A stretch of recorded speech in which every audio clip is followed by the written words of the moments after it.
강관의 의식주주 구독자 여러분, 시청자 여러분 안녕하십니까? 강관우입니다. 자, 이번에는 삼성전자와 SK하이닉스의 디테일한 전략편 1편, 2편으로 나눠서 말씀을 드리도록 하겠습니다. 자, 누가 왕이 될까요? 삼성전자가 왕이었었는데 SK하이닉스가 제가 전략 2편 마지막 부분에서 말씀을 드렸습니다만은 거의 시총차가 이제 1.4% 포인트, 시총으로 보면 딱 100조 남았습니다. 100조 차이로 완전히 근접을 했습니다. 삼성전자 좀 조바심이 나지 않을까요? 그래서 제가 이번 전략편을 마련을 했는데, 오른쪽에 보시죠. 삼성전자 시총 비중이 28.8%인데 하이닉스가 무려 27.4%까지 올라왔다. 이렇게 제가 말씀을 드렸어요. 왕자를 노리고 있는 건가요? 그래서 좀 살펴보도록 하고, 자, EQ 지금 이제 실적이 나오기 시작합니다. 마이크론부터 이제 스타트를 끊지요. 그래서 마이크론 제가 좀 자세히, 그리고 마이크론 플러스 우리나라의 삼성전자, SK하이닉스, 엔비디아까지 해가지고 금년, 내년 어떻게 지금 바뀔 거냐, 그거를 제가 숫자적으로 풀어드리도록 하겠습니다. 제가 강관의 의식주자면 아무래도 데이터 최고 아니겠습니까? 그래서 그 데이터에 제 인사이트를 풀어 넣어서 말씀을 드리는데, 다만 이제 역대급 이제 실적은 나오겠습니다. 근데 변동성이 상당히 크다. 그 점은 좀 이해를 하시면서 자, 들어가 보도록 하겠습니다. 자, 삼성전자와 SK하이닉스의 동상이몽. 누가 왕이 될까요? 근데 최근에 이제 변화가 좀 있습니다. 삼성전자의 베타가 조금 더 낮아지고 있습니다. 웬일인가요? 또 올라가야지 될 삼성전자의 베타가 민감도가 더 떨어지고 있어요. 무슨 얘기예요? 시장보다 좀 옛날엔 잘 나가다가 지금 조금 그 탄력도가 좀 떨어진다, 이런 얘기입니다. 반면 하이닉스는 1.83으로 오히려 베타가 올라갔어요. 돈들이 하이닉스로 가고, 그쪽이 민감도가 상당히 강하니까 단일 종목 레버리지 ETF 이것도 상당히 지금 수익성이 좋습니다. 수익률이 상당히 좋더라고요. 제가 프로젠 콘스 장점 단점 부분에서 다시 디테일하게 말씀드리겠습니다만, 아주 SK하이닉스 쪽으로 돈들이 몰렸다. 그래서 목표가 대비 괴리율이 이제는 SK하이닉스는 오히려 3%밖에 안 넘었더라고요. 애널리스트들이 이제 목표가를 올리겠죠. 올리면 이 3%라는 게 다시 10%나 20%로 올라갈 수 있을까요? 그걸 좀 지켜보는 게 이제 관전 포인트가 될 수 있을 것 같은데, 반면에 하이닉스는 이렇게 좀 줄어 있는 반면에 삼성전자는 주가가 올라가려면 맞고 그러니까 계속 지금 29%대, 30% 여기에 지금 서 있습니다. 그래서 하이닉스하고는 괴리율이 지금 차이가 좀 많이 나고 있다, 이렇게 읽으시면 되고, EQ 지난주에도 말씀을 드렸습니다만 평균으로 볼 때는 삼성전자는 88조, 맥스 100조 이렇게 보고 있고, 하이닉스는 63조, 맥스 72조 이렇게 보고 있습니다. 그런데 나중에 좀 말씀드릴 것도 있는데, 28년에 삼성전자에 대한 추정치가 올라가는 게 아니고 오히려 약간 떨어졌다.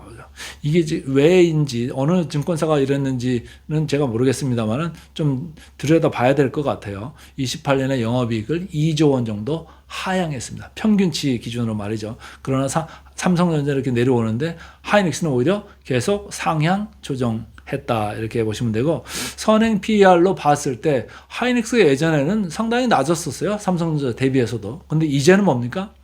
삼성전자보다 선행 PER이 오히려 올라가 버렸습니다. 7.6배까지 이렇게 올라갔는데, 7.6배 이렇게 노미널하게만 보면 안 된다고 했어요. 그래서 뭐도 봐야 된다고 그랬죠. 지금 ADR 거의 한 2.5%에서 3% 정도 이제 나온다는 ADR까지도 좀 봐줄 필요가 있겠다. 그러니까 이게 7.6이 아니라 오히려 8 이쪽에 가깝다, 이렇게 이제 읽으시면 돼요. 그걸로 보시면 삼성전자와 하이닉스의 밸류에이션도 더 차이가 나는 이런 국면까지 하이닉스가 완전히 최근에는 압도를 했다, 이런 거예요. 그래서 지금 올라가는 거는 이제 ADR 그거 아니겠습니까? ADR이 이제 7, 8월 중에 이제 IPO를 한다고 하니까 올라오는 거죠. 상장이죠. 상장을 한다고 하니까 그 이벤트를 보면서 좀 당기려고 하는 그게 있지 않겠느냐. 뒤쪽에서 이제 마이크론하고 밸류에이션 비교를 해 드리겠습니다만, 마이크론하고 상대적으로 밸류에이션 차이가 많습니다, 아직도. 그래서 하이닉스를 좀 밀고 가는 것 같고, 다만 목표가 괴리율이 지금 삼성전자가 더 많아졌기 때문에 업사이드를 좀 장기적으로 본다고 하면 또 삼성전자를 볼 수도 있겠다, 이렇게 말씀을 드리겠습니다.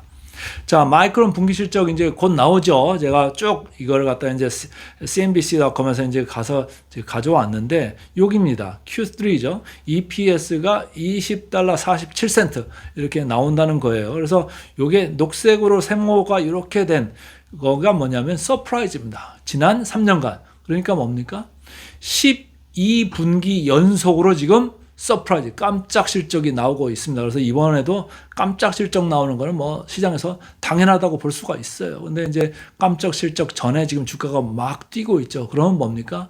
깜짝 실적이 나와도 오히려 뭐 sell on the news, 그러니까 뉴스 나왔다고 이제 또 잠시 이제 차익 매물이 나올 수도 있겠다. 그 점은 이제 머릿속에 넣으시면 좋을 것 같습니다. 그래서 서프라이즈는 기본이다. 이런 생각을 머릿속에 좀 넣으시고요. 여기 삼성전자, 하이닉스도 마찬가지입니다. 여기도 지금 계속적으로 올라가고 있어요. 뭐 평균치도 그렇고 계속 올라갑니다. 근데 올라가는 게 숫자만 올라가는 게 아니라 주가도 같이 올라가기 때문에 뭡니까? 우리 눈높이가 올라간다는 게 이게 문제인 거예요. 눈높이에 조금이라도 뭐 미치지 못한다 그러면 주가가 다 얻어맞을 수도 있어요. 그런 리스크는 항상 머릿속에 넣으시라. 그게 뭡니까? 장중에도 안 그래도 변동성이 있는데 혹시라도 얻어맞을 일이 있으면 세게 맞을 수도 있는 그런 게 언제든지 상존한다. 그 점은 생각하시고 너무 레버리지를 강하게 가져가지 마세요. 세게 가져가시면 안 된다. 이렇게 말씀을 드리겠습니다. 자, 이익 추정치 계속 올리고 있어요. 삼성전자 26년, 27년 4조, 13조 전주 대비세 이렇게 올렸고요. 그런데 여기 문제가 있어요. 앞에 제가 말씀드렸습니다만은 뭡니까? 28년에 2조 원을 오히려 하향시켜 버렸어요. 야, 이게 무슨 일입니까? 그래서 어느 증권사가 이제 이렇게 세게 내렸는지 아니면 다 같이 내렸는지 모르겠습니다만 그것 때문에 27년 대비 28년에 영업이익 성장률은 오히려 마이너스 4%를 기록할 거다라는 거예요. 하이닉스가 좀 다르지 않습니까? 하이닉스는 26년, 7년도 올라갔습니다만 28년에 그냥 옆으로 눕는 1% 성장입니다. 그런데 오히려 삼성전자는 내려가는 마이너스 4%의 그림이다. 이게 좀 주가에 좀 앞으로도 영향을 줄 수 있는 요소가 될지도 모르겠다. 이런 생각을 합니다. 어쨌든 지금 3분기, 4분기 얼마나 반도체 가격이 올릴 거냐, 올릴 수 있는 거냐, 뭐 이게 10% 중반대로 혹시라도 3Q에 내려온다 그러면 조금 뭐 분위기 조금 이제 안 좋아지는 느낌으로, 그리고 4분기에 가서 만약 한 자릿수로 내려간다, 또 이제 분위기 안 좋아지는 느낌으로 갈 수 있습니다. 그 점은 생각하시면서, 물론 절대 이익은 올라가죠. 그러나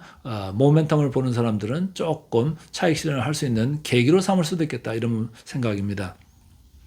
자, 3분기, 4분기 그 영업이익 YOY로 계속 내려갈 거라고 말씀을 드렸는데, 제가 이번엔 마이크론도 봤어요. 마이크론도 봤더니 마이크론도 같이 내려가더라고요. 마이크론도 2분기가 이번 이제 피크고 3분기, 4분기로 가면서 여기 제가 써놨죠. 800%대, 600%대로 하강한다. 삼성전자는 3분기에 770, 4분기에 466% 이렇게 하강하고, 하이닉스는 576인데 4분기에는 243. 그러니까 8배, 6배라는 거니까 뭐 하강은 같은 사이클로 지금 가는 모양인데 마이크론이 더 낫다. 우리 삼성전자나 SK 하이닉스의 증가율 이렇게 하강하는 것보다 그 위에서 하강을 할 거다라는 거예요. 그래서 최근에 마이크론 주가가 상대적으로 조금 우리보다 나은 이유가 여기에 있지 않을까, 이런 생각도 해보고 있습니다. 어쨌든 지금은 실적 피크가 온다는 얘기가 아니고 성장률 피크가 온다라는 그런 생각입니다. 그래서 뭐 길게 놓고 뭐 3년이고 5년이고 놓고 보시는 분들은 아직까지도 삼성전자, SK 하이닉스가 뭐 다른 거 대비해서 둘러봐도 비교가 불가할 정도로 이익을 아주 많이 지금 내고 있는 회사가 맞다, 이렇게 읽으시면 됩니다. 자, 매출 증가율도 제가 좀 보고 싶은데요. 이렇게 4개 회사 매출 증가율, 뭐 다음에 영업 이익 그것도 보여드리겠습니다만은, 이렇게 해드린 데는 강관의 의식주주밖에 없어요. 그래서 제가 숫자를 일일이 다 찾아봐가지고 제가 이거를 이제 여러분들한테 말씀드리는데, 여기도 보면은 26년이 피크예요. 27년 가면서 그 매출 성장률이 조금 하강을 한다라는 거예요. 숫자를 읽어드리면은 하이닉스가 금년에 한 253% 느는 거로 갔다가 내년에는 매출이 42%로 쭉 떨어지고요. 뭐 삼성전자도 금년에 매출이 한 110% 늘다가 내년에는 23%라는 거예요. 그러니까 분기로 읽거나 연도를 연간으로 읽거나 26년 2분기, 3분기, 4분기 가면서 아주 좋은 국면은 맞는데 27년 가면서는 조금 달라진다. 조금 올라가는 게 조금 하강 이제 올라가는 율 자체가 속도가 좀 감속된다 이렇게 보시면 좋겠습니다. 자, 삼성전자 하이닉스의 일부 이제 1편 마지막 부분입니다. 여러분들이 꼭 체크를 해 보셔야 되는 거고 저도 정규적으로 여러분들한테 이 수치를 보여드리고 있는 건데 지난번까지는 26년 회계연도까지만 제가 보여드렸었어요. 근데 이번에 27년까지 이렇게 펼쳐가지고 제가 더 이제 심화학습을 이제 말씀을 드리려고 이렇게 펼쳤습니다. 무슨 얘기냐면 매출은 늘긴 늘어요. 아까 전 페이지에서 봤을 때 같이 지금 삼성전자 23%, 하이닉스 42% 이렇게 는다고 이제 지금 추정들이 다 나와 있는데 그러면 영업이익률은 어떠냐는 거예요. 율은 그렇지 않습니다. 27년은 26년에 옆으로 거의 횡보하는 그런 느낌이다. 그러니까 뭐냐면 가격 인상에서 오는 효과는 27년에는 크게 기대하기 힘들 것 같다. 오히려 매출이 늘어나는 건 뭡니까? 1분기, 2분기 26년에 올렸던 그 효과가 이제 27년에 조금 남은 거, 그런 게 이제 들어오는 거, 플러스 볼륨 효과. 그러니까 매출이 가격하고 볼륨의 함수지 않겠습니까? 그러니까 가격 효과는 크게 없어지는 가운데 볼륨 효과만이 이제 27년에 들어올 거다. 그래서 영업이익률은 이 5개 회사 공이 거의 26년 대비 옆으로 눕는 이런 상황이 오고 있다라는 거예요. 그래서 가격 올리는 사이클을 중하게 생각하시는 분들은 3분기에 이제 들어와가지고 잠정 실적 나오면서 차익을 일부라도 실현을 해도 괜찮은 거고 아까 말씀드린 대로 장기로 보시는 분들은 이 정도로 영업이익률이 나온다고 70%대 와 이렇게 근데 계속 유지가 된다고 나 그럼 오래 가져갈래? 이렇게 보실 수도 있는 거예요. 그래서 보시는 관점 그리고 투자 기간에 따라서 차이가 많이 날 수 있다. 이 점 말씀드리면서 삼성전자 하이닉스 전략 1편을 여기서 마무리하도록 하겠습니다.